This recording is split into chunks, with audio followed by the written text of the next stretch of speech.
So the first question goes to maybe politics. And Peter, I'm not sure. Maybe you're the candidate for that, and I'm not. I'll leave it to you.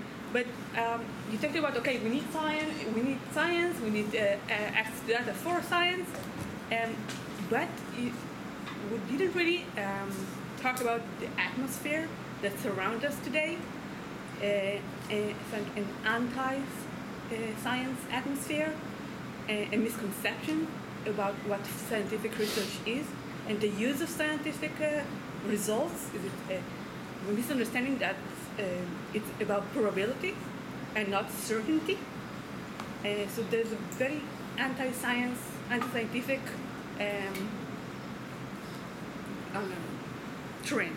Even I just read about this professor about COVID, and after I promoted, he came to his 3-year-old daughter and like, yeah, I'm a professor. I'm like, oh no, so now you're from the bad guys?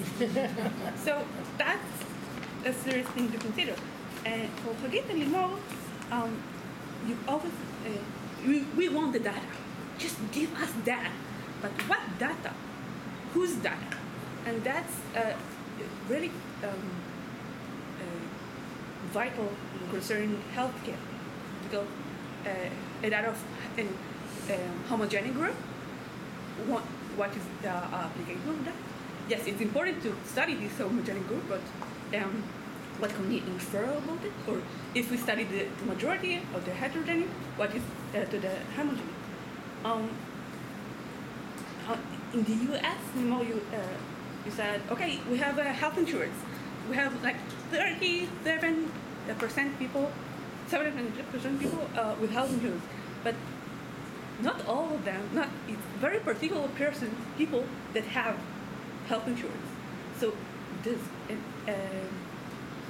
a bias within the data, and how can we address it? And what about the people that we don't have the data?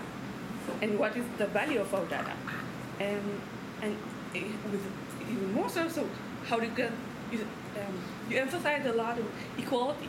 So what about global south versus global north? And that's that. And lastly, for Neva, you asked about the vetted researchers. That's horrible. What's the mechanism? Who is a vetted researcher? How can I become a vetted researcher? And if and who decides? You said, well, then it will be probably Ireland. Everyone is incorporated there. So let's take it seriously. Would Ireland be the arbitrator of access to data? And for just you mentioned failure, and that's an interesting take. But you said, okay, the research was a failure, but what an unregistered patent is a failure? And you mentioned you looked at the end result, but the data itself, it doesn't care about success or failure. So